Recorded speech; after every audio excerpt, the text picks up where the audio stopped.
Hello there, Ray here. I'm joined by Excel, one of the ProtoTech members. Hey. And today, behind us, we have a simple Guardian farm that we're going to show to you guys.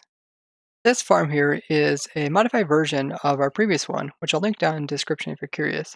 The way that this farm works is that we have spawning spaces in here, and that is these water columns. So each of these individual slots here contains water source, and the water sources are in the stairs, this one as well as this one, and they're able to spawn in here on the top one of it. And then this is flowing water, it's flowing out towards the end here, and they'll get pushed outwards, and then they will be able to fall down the slit all the way till they hit the bottom. Once the guardians hit the ground here, they will die from fall damage and drop their items here. Underneath here we have some minecarts, which will pick up the items and take them to either end, where we have some hopper cart unloaders.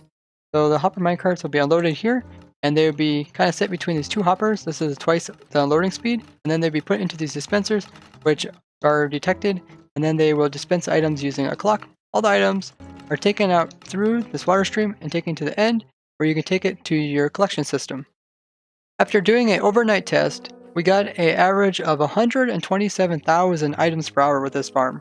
This farm will produce the prismarine shards as well as crystals that come from the guardians. You also get some ink sacs that come from the squids, which will fall down on their own, as well as dolphins, which will fall down on their own but won't be pushed by the water current, which drop the raw cod, so do the guardians. And this will allow you to be able to craft up the prismarine bricks, dark prismarine, and even the really neat sea lanterns. And then now you also have the stair variations as well as the slabs. The way that you would build this up is that you would find an ocean monument, and those have a bounding box for the guardians to spawn in, which is 58 by 58 meters.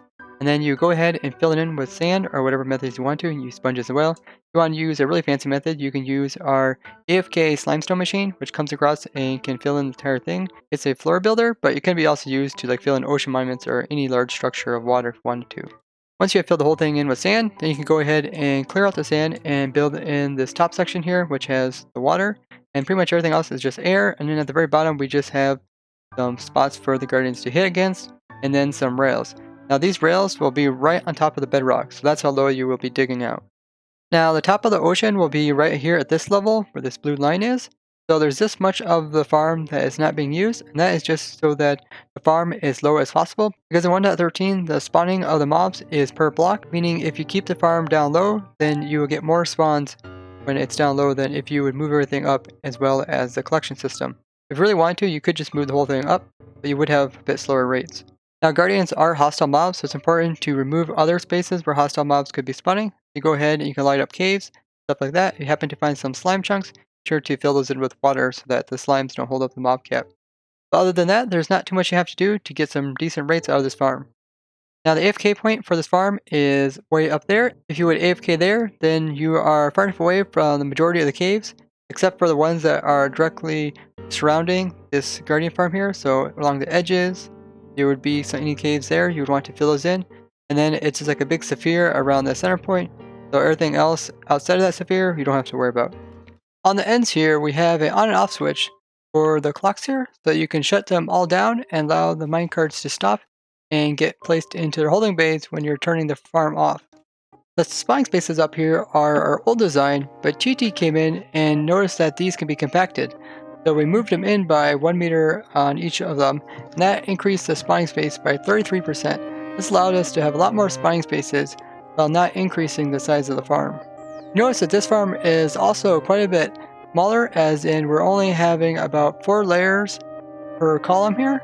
And instead, last time we had the entire farm pretty much being used. And we found out after doing some measurements of testing some sizes that are larger as well as smaller, this was the smallest size to get about the same amount of rates out of the farm. This allows you to have a lot less area to have to build up and instead concentrate more on clearing out down below. We got the suggestion from KK to remove some of the glass that we had in the middle and just to replace that with more minecarts on the bottom. And now we have less blocks to use and a bigger area for the items to be collected. I made a small example here showing you how you could waterlog these stairs. So what you want to first do is waterlog the bottom set or waterlogging the top one. That way the top one, water will try to flow into the bottom one. And also there's a cool trick that you can do with the water and waterlog blocks. If you would waterlog this one and this one over here, then the center one will automatically fill in by itself. So let me fill this one in. You can see that this one became a water source. Now we can do the same thing for up here. Put a water source here. Notice how the water flows out and tries to go down there. It won't flow down this hole here. It won't make a mess. We can also fill in this one. But in this case, it's not going to flow over in between because it's flowing out. So in which case you have to fill in this one as well. That's all you have to do. The guardians will spawn in this flowing water here and then get pushed out. I also provided the real download down in description so you can check out all the blocks and see where they're all placed in to get exactly. Excel made a data pack, which is one that we were using, and this allows you to do a lot of different things, like shows the item rate counter on the side, as well as shows all the number of entities around an area, and it gives them glowing effect if you want to, so see them individually. And it also has the cool ability to make large perimeters, such as this one here, without using any mods. If you want to learn more about this data pack, you can find more information on our Discord in a channel called Mods and Helpful Tools. We have a couple other designs which we'll be showing in the future, but for now, you have this nice and simple Guardian farm.